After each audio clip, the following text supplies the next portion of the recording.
అప్పుడు యోసేపు తన గురించి జరిగినదంతా చెప్పాడు. అన్నలు ఎంతో బాధపడ్డారు. మీరు నన్ను అమ్మివేయటం వలన అందరికీ మేలు జరిగిందని చెప్పాడు.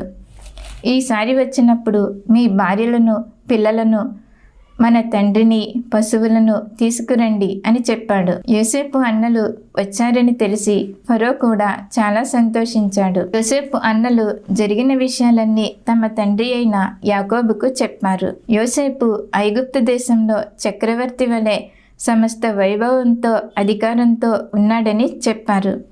ఈ సంగతి విన్న యాకోబు చాలా సంతోషించాడు.